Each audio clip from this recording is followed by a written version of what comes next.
Discovery of a diamond by a German prospector in forbidden territory leads to a crucial revelation.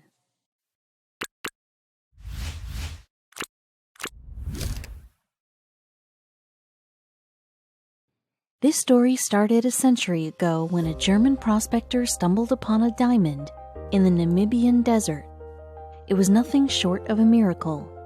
From there on, the region was named Forbidden Territory. No need to say this unexpected finding whetted the curiosity of everyone who heard about them.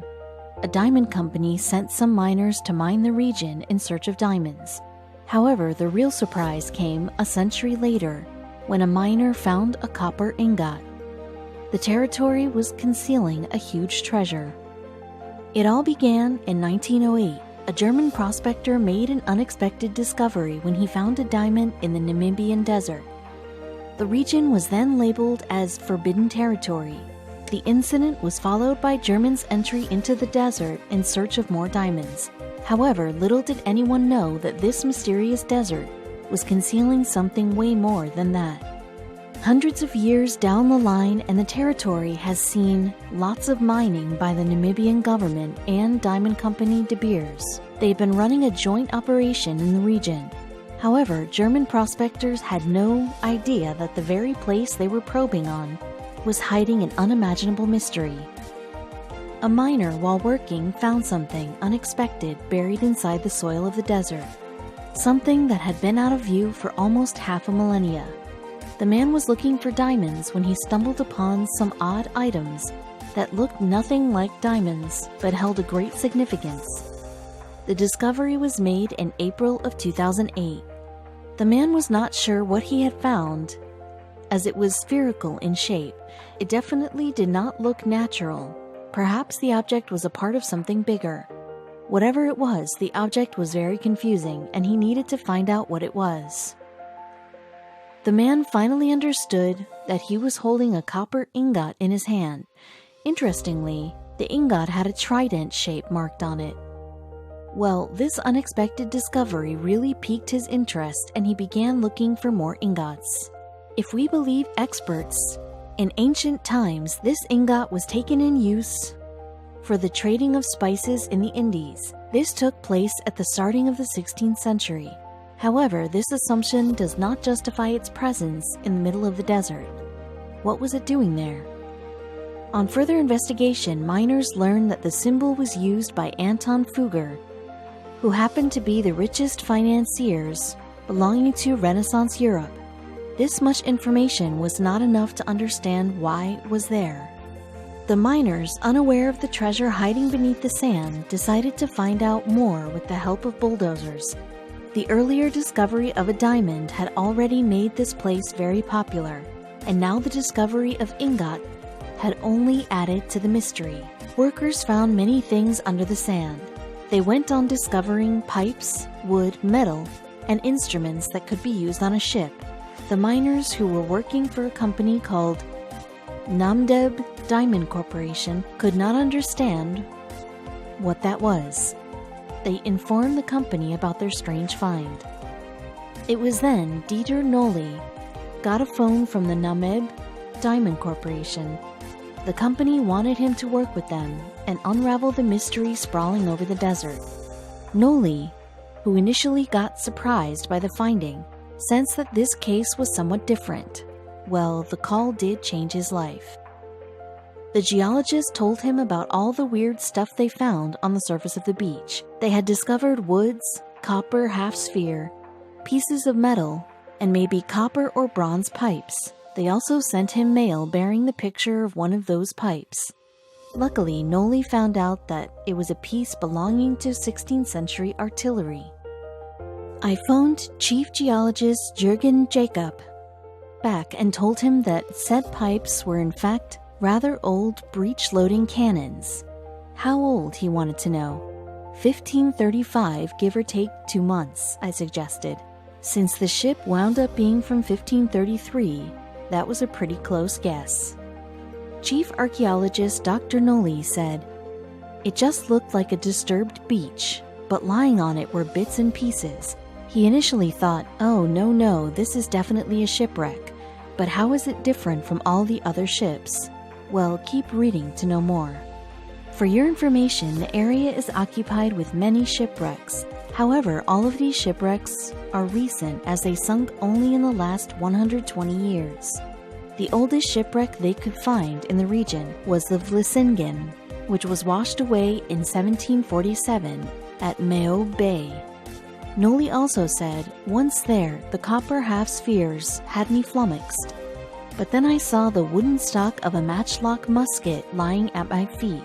Picking it up, I saw that the style of the stock, made to fit against the cheek rather than against the shoulder, indicated that it was from the early century, matching the age of the cannons. Right then I knew that we had a ship from the early 16th century, and that there would be a lot to find in very good nick, because if the stock of a musket survived, a lot of other stuff would have done so as well."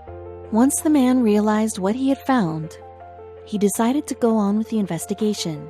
He succeeded in convincing the Namdeb Corporation to let him and his team go ahead with their work on the site. It may sound easy, but it was quite a task owing to the heavy cost of having the site dry for a couple of weeks. The archaeologist and the team were very excited. A world of treasure beneath the sand was awaiting them. They soon found a 500-year-old musket made of elephant tusks. Archaeologists take it as a very important discovery and believe that this shipwreck is the oldest one that has been found on the sub-Saharan African coast. Not only that, according to them, it is also the most important shipwreck. The miners excavated astrological tools, swords, cannon, time capsules, and compasses. The company itself was at a loss for words. A spokesman said, "The site yielded a wealth of objects, including 6 bronze cannons, several tons of copper, more than 50 elephant tusks, pewter tableware, navigational instruments, weapons, and thousands of Spanish and Portuguese gold coins, minted in the late 1400s and early 1500s. Although there was no surety, it is believed that this vessel could be the Balm Jesus, the Good Jesus. The aforementioned ship went missing sometime around when this ship went stranded. According to the popular belief, the Balm Jesus went missing on the African coast. It was a Portuguese ship headed to India, but was never seen sailing beyond the southern Atlantic. According to the theory postulated by Noli, the heavy cargo on the ship and poor weather surrounding the ship forced the captain to come to a decision. So he decided to sail the ship towards the shore. The captain rolls out the anchor and began steering the ship towards the land. However, things got worse when it collided with a blinder. A book from the 16th century named Memorias das Armadas sheds some light on the content of the vessel. According to that, the vessel had a cargo on it that was filled with gold and many other valuable articles. Historians believe that it was dated sometime between 1525 and 1538. Noli reminisces, "I had been preaching to them, the miners, for a dozen years that one day they would find a shipwreck, and to let me know when they do. I knew that we had a ship from the early 16th century and that there would be a lot to find in very good nick. As luck would have it, we found the treasure chest on day 6. They found several coins that were in mint condition. These coins were important as they provided a big clue to Dr. Noli and his team. Only 45 minutes had passed by of them finding the first gold coin, and they already had discovered a treasure weighing 11 kilograms. He also said academic arguments are all very well, but once you have literally filled your hat with a 25.5-pound mixture of Spanish and Portuguese gold coins, there were indeed swords as well. The value of this site is no longer in doubt, while all of the evidence found on the site pointed in that direction only. Perhaps they had found the Balm Jesus. They did not quit investigating, and so they even came up with another interesting detail. They figured why the ship sunk. Dr. Noli explained it all in an interview. He said that the storm forced the ship into a giant rock. The ship bent over and lastly broke into 2 pieces. Its pieces got buried inside the sea along with a box full of fortunes. So what do you think? Did they get the riches or not? The ship had a chest that too fell down inside the sea along with the ship. The chest plummeted from the cabin of the captain and settled on the deepest part of the sea. Luckily, the chest was well protected thanks to the ship's heavy part that covered the chest and saved it from the strong waves of the sea. Dieter Nolli said that the ship started breaking up and the chest with the coins was in the captain's cabin, and it broke free and fell to the bottom of the sea intact. In breaking up, a very heavy part of the side of the ship fell on that chest and bent some of the coins. You can see the force by which the chest was hit, but it also protected the chest. There is one more theory. Nolli explained marine organisms may like wood, leather book covers, peach pips, jute sacking, and leather shoes, but copper really puts them off their food, so a lot of stuff survived the 500 years on the bottom of the sea, which should really not have done so. All this adds to an extremely unusual situation, which led to truly excellent preservation of an, in any event, unique site. Bruno Wers, the marine archaeologist, was greatly relieved when he found that the chest's haul of gold, ivory, and tin were safe and right in their place. Well, we should not forget that it happened due to the copper ingots worth 44,000 pounds. If it hadn't been for those copper ingots weighing everything down, there would be nothing left here to find. So that was about the treasure found on the ship, but what happened to the crew? There are a few details about that too. It is believed that the ship was captained by a Dom Francisco de Noronha and carried around 300 sailors, soldiers, merchants, priests, nobles, and slaves. However, the only human remains recovered from the wreck are several toe bones in a shoe found pinned beneath a mass of timbers. The company assumes that the remains of humans and jewelry associated with the royalty give way to the possibility that it was the caravel of the Portuguese explorer Bartolomeu Dias. It disappeared off the Cape of Good Hope in 1500. The seas are full of heavy storms. For obvious reasons, the chest that stayed ticked beneath the sea must have faced many devastating storms. Not only that, the crashing waves had the potential of sweeping away the shipwreck. The head of nautical archaeology under the Ministry of Culture and the doyen of Portuguese maritime archaeologists Francisco Alves called the discovery a precious opportunity to find out more about the great old vessel. This is only the second one ever excavated by archaeologists. All the others were plundered by treasure hunters. The shipwreck washed away on the Spurgabiet coast that always remains heavily guarded. This is the reason treasure hunters refrain from carrying on their hunting work on this site. Consequently, these priceless remains stay in oblivion for this long. In Dr. Dieter Nolli's words, the mining site concerned was actually located in the surf zone, where the violent action of the waves theoretically made mining impossible. So what the chaps do is push up a huge seawall with bulldozers parallel to the beach, with the ends running back to the beach. The result is a large man-made lagoon, with the surf pounding on the outside.